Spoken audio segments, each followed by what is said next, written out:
Imagine waking up in the middle of the night with a toothache so bad you can't sleep. Today, you have a pretty simple solution. You call a dentist. But imagine there is no dentist. No painkiller, no anesthesia, no antibiotics, no electric drill. Just you, a damaged tooth, and absolutely no idea what a nerve or a bacterial infection even is. So how did ancient humans survive toothaches? The surprising answer is that they didn't simply sit around and suffer. Some of them were actually trying to treat their teeth thousands of years before dentistry officially existed, and some of the things they were doing are far more sophisticated than you'd expect. Start with the basic problem. Ancient humans had essentially the same teeth we have: enamel on the outside, dentin underneath, and deep inside the tooth, living tissue containing nerves and blood vessels. When decay reaches that inner tissue, the pain can become extreme. But ancient people didn't know any of this. They couldn't see bacteria eating away at the tooth. They couldn't take an X-ray. They couldn't look inside someone's mouth and see an infected nerve. They only knew one thing. One particular tooth hurt.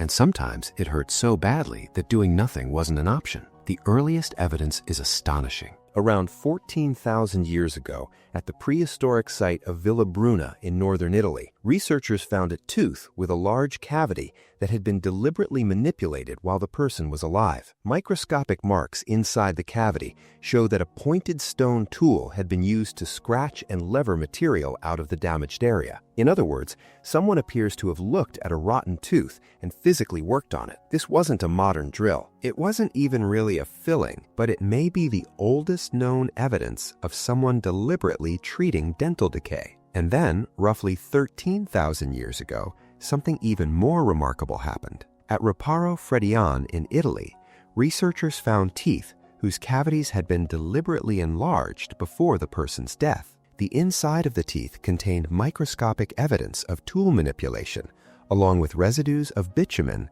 plant fibers, and possible hairs. The researchers concluded that the evidence is consistent with removing damaged or infected pulp and then placing an organic filling material inside the tooth. Think about what that means. Someone thousands of years ago may have discovered, through trial and error, that there was something inside a painful tooth that could be removed. And after removing it, they tried to protect the empty space. They didn't understand dental anatomy, but they were solving a problem. And this wasn't the end of it. Several thousand years later, in what is now Pakistan, people were doing something that looks even more recognizable. At the Neolithic site of Mehrgarh, archaeologists discovered 11 molars from 9 adults with holes deliberately drilled into their crowns. The teeth date to roughly 7,500 to 9,000 years ago. The drill marks are consistent with flint tools found at the site, and some of the teeth show evidence of decay around the drilled areas. Researchers can't prove exactly why every tooth was drilled, but at least some of the cases are consistent with therapeutic treatment. And here's the strange part. The people doing this weren't professional dentists. They were probably using techniques developed for completely different purposes. The same kind of technology used to drill beads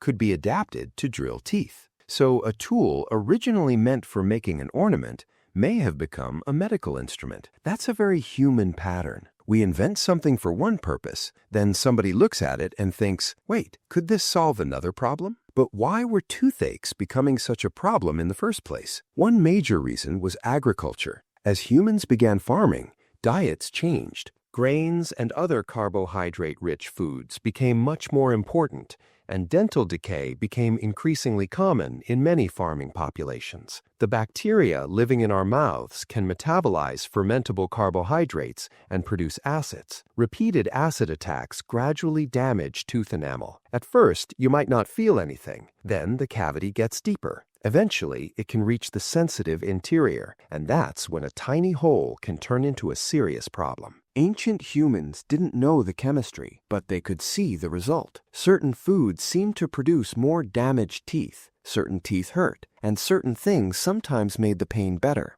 That led to another ancient strategy: medicine. Ancient civilizations developed countless treatments for tooth pain using plants, oils, minerals, resins, rinses, and mixtures. But there was a catch. They often had completely different explanations for why the pain existed.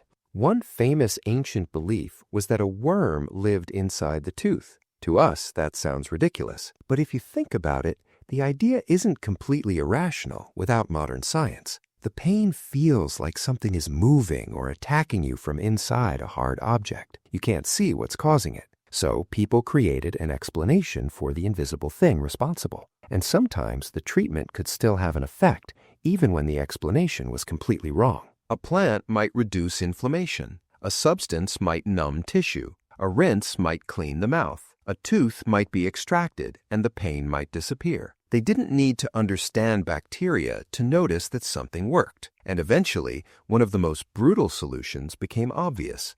Remove the tooth. If the tooth was destroyed, loose, or causing unbearable pain, extraction could eliminate the immediate source of the problem. Of course, ancient extraction was nothing like sitting in a dental chair today. There was no local anesthetic, no sterile surgical environment, and no antibiotics waiting on the other side. The procedure itself could be terrifying, but there was another problem. Getting the tooth out was only half the battle. If an infection was already present, there was no guarantee that removing the tooth would stop it from spreading. And that is one reason ancient toothaches could occasionally become much more serious than just a painful night. Still, humans weren't completely helpless. They also practiced basic oral hygiene. Toothpicks have been used for thousands of years. People removed food and debris from between their teeth using pieces of wood, bone, or other materials. It sounds primitive, but the basic idea is exactly the same as today. Keep unwanted material away from the places where disease can develop. And the more we look at ancient teeth, the clearer something becomes. Ancient people weren't simply waiting for their teeth to fall out. They were experimenting. Sometimes they guessed wrong. Sometimes the treatment probably did very little. Sometimes it may have caused more damage. But occasionally they found something useful. And that experimentation slowly accumulated. A plant that reduces pain. A rinse that cleans the mouth. A tool that scrapes out damaged material, a substance that fills a cavity, a technique for extracting a tooth. None of these things looks like modern dentistry by itself, but put them together over thousands of years and you can see the beginning of it. There's an important detail here though. We shouldn't imagine ancient dentistry as more advanced than it really was. Archaeological evidence is rare, and researchers sometimes disagree about exactly what a modification was intended to do. A hole in an ancient tooth doesn't automatically mean someone was treating a cavity. That is why the strongest discoveries are so important. When microscopic tool marks, dental damage, and other evidence all point in the same direction, we can actually see people trying to intervene. And that's what makes these discoveries so fascinating.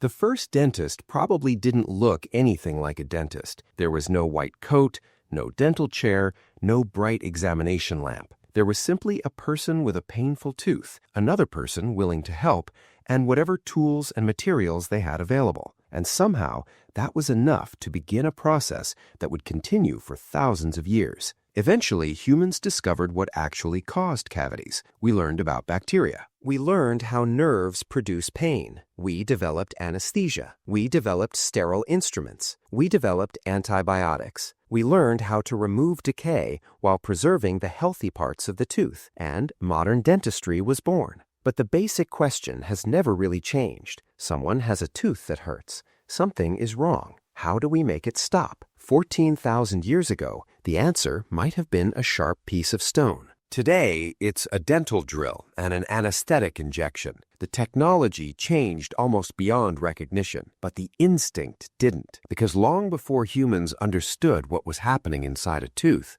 they had already figured out something much simpler. If it hurts badly enough, you don't just live with it. You try to fix it. And that's how dentistry began. Not with a dentist, but with the first human who looked at a painful tooth and decided to do something about it.